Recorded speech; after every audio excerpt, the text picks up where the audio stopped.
สบายดีทุกท่านเนาะที่เข้ามาติดตามรับชมอันนี้เราได้ภาพบันทึกมาจากทางสื่อสังคมออนไลน์เนาะก็คือ TikTok ทุกคนอันนี้เป็นบรรยากาศน้ำท่วมในหลายจุดในนครเวียงจันทน์เนาะเขตเมืองไสธานีเนาะเขตบ้านพระขาวในแรงของมื้อวานนี้เนาะก็คือวันที่30เดือน5 2025เนาะฝนตกแห้งๆลงมาจะเห็นประมาณนี้เนาะ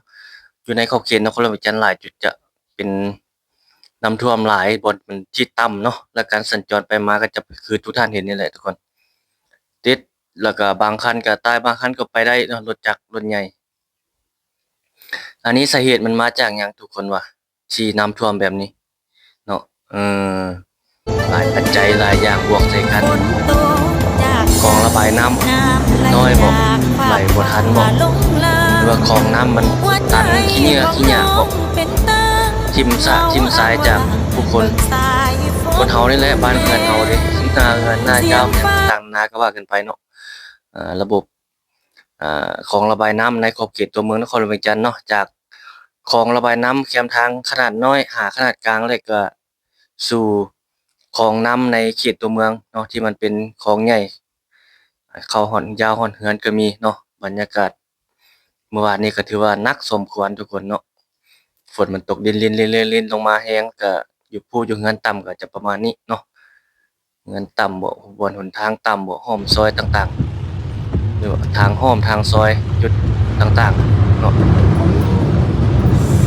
อันนี้เป็นบรรยากาศสีดำกว่าเนาะที่เฮ็ดให้การสัญจรค่อนข้างลำบากหลายเลยแหละนี่แหละทุกคนการทิ่มขี้เหงื่อขี้หยาอยู่ตามถนนหนทางก็คือการเนาะไหลลงคลองน้ำระบายน้ำแคมทางให้ฝนตกมาน้ำไหลสะดวกก็เฮ็ดให้ตัดอิหยังไปประมาณนี้เนาะทุกคนมีสิทธิ์เป็นเจ้าช่วยกันทุกคนเนาะหลายๆส่วนเพิ่นก็มีหน้าที่รับผิดชอบแก้ไขไปตามสภาพที่เห็นเนาะ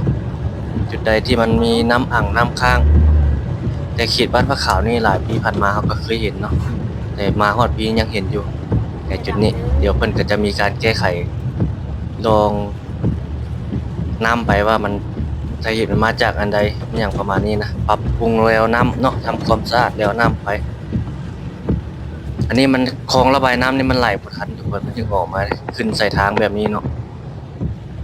บางบ่อนบางจุดที่เราเห็นรถปุดๆๆๆโอนบ่อนนั้นท่อน้ำแคมทางนั่นแหละแล้วก็ท่วมขึ้นฮอดทางฟุดเอือนแล้วก็โดนเติบแล้วก็แห้งไปนำมันระบายน้ำบ่ทันก็มีอันนี้เป็นบรรยากาศที่เราเห็นสื่อสังคมออนไลน์เพิ่นเอาลงในหลายๆจุดเนาะจากผู้ที่อยู่ในสถานที่เกิดเหตุดังกล่าวมันเห็นเรื่อยๆเดะทุกคนบ่แม่นว่าโดนๆเห็นฝนตกมาหลายๆลงบัดเดียวแล้วมันเห็นโลดสภาพแบบนี้เนาะแต่อยู่ต่างประเทศอยู่คือทางฝั่งไทยกรุงเทพก็มีบ่หรือจั่งใดเนาะถ้าท่านผู้ชมอยู่ทางนั้นอยู่ทางบ้านอ่าฝั่งนั้นเป็นจั่งใดก็สามารถคอมเมนต์เนาะแลกเปลี่ยนเบิ่งน้ำท่วเป็นจั่งใดมอีกแล้นะนี่เป็นวทุกคนพูดเอานี่น้ำออกแคมทางน้ำท่วมเขตไหลทั้งลุ่มคัผ้านที่มาไหลขาวเด้ทางอตพี่แทนลาดผ้าขาวนี่นี่แถวฮันคือสิ่งที่เกิดขึ้นเนาะอ่านหน่อยเบียร์สดแต่ว่าฝนตกฮันเฮาบ่ได้ยามนี้ท่มันก็บ่วมเด้อคือฝนตกฮันเฮาคือบ่ได้แต่ก่อนนี่ท่วมมาได้ปปุดๆเอากติน้ำอันนี้ช่วงนี้นะนี่ผู้ใดสิมาได้เลยน้ำบ่ได้ท่วมแต่นี่ระบบการจัดน้ำตลาดเป็นจั่งใดเขตบ้าตลาดนเฮาผ้าเป็นจั่งใดขาวลงไปบ้านเพิ่นเป็นจั่งใดรถจักรนี่